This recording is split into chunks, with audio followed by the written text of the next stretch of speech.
7 rahasia usaha warung sembako bertahan di masa krisis. Sebelum lanjut bisa klik dulu tombol subscribe, share, dan like biar lebih banyak teman-teman yang lain bergabung ngobrol di sini.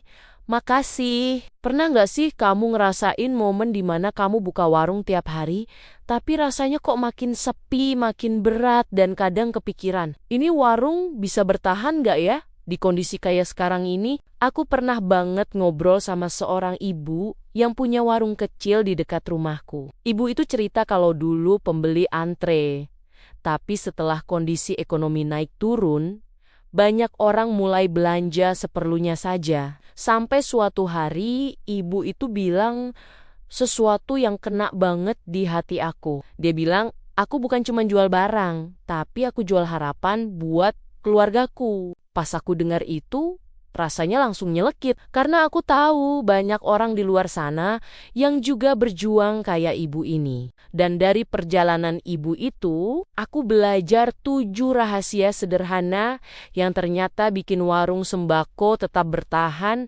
meski keadaan lagi susah banget. Hari ini aku mau ceritain itu ke kamu.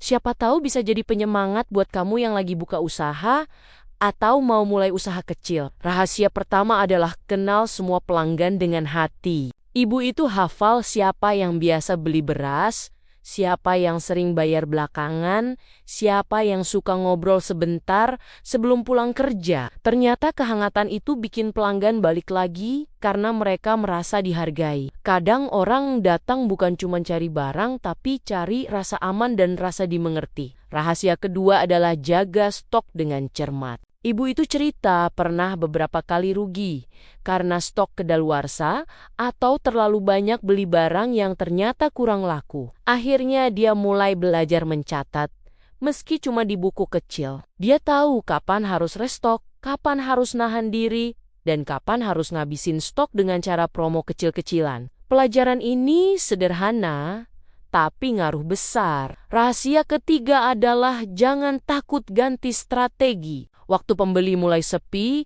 ibu itu nambah layanan antar buat tetangga yang jaraknya dekat. Kadang cuma pesan 3.000 atau 5.000, tapi dari situ dia dapat loyalitas pelanggan dan perlahan warungnya rame lagi. Kadang perubahan kecil bisa bikin perbedaan besar. Rahasia keempat adalah jaga hubungan baik dengan pemasok. Ibu itu bilang kalau hubungan sama pemasok enak, kita bisa dapat harga lebih stabil dan kadang dibantu kalau lagi seret. Ternyata usaha kecil butuh jaringan yang kuat, bukan cuma modal uang.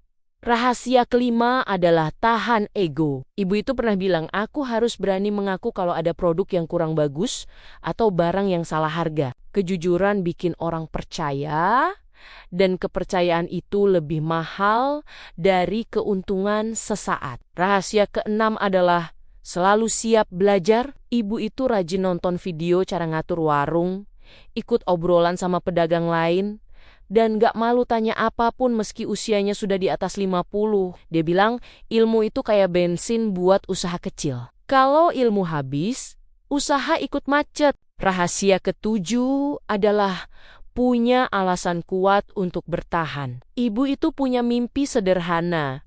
Dia cuma mau anaknya sekolah lebih tinggi dari dirinya. Mimpi itu yang bikin dia bangun subuh setiap hari, buka warung, meski kadang cuma laku sedikit, dan tetap senyum walau hatinya lagi berat. Aku percaya seseorang yang punya alasan kuat selalu temukan jalan untuk bertahan. Dari cerita ibu itu, aku belajar bahwa usaha kecil bukan soal besar kecilnya modal, tapi besar kecilnya hati dalam menjalankannya. Kalau kamu juga lagi berjuang, jangan merasa sendirian. Banyak orang yang ada di posisi yang sama, dan setiap langkah kecilmu hari ini bisa jadi perubahan besar di masa depan. Semoga 7 rahasia tadi bisa jadi pegangan buat kamu yang lagi membangun atau mempertahankan usaha di masa yang gak pasti ini. Tetap semangat, tetap usaha, dan jangan pernah berhenti percaya bahwa kamu bisa bertahan. Kalau kamu suka video seperti ini,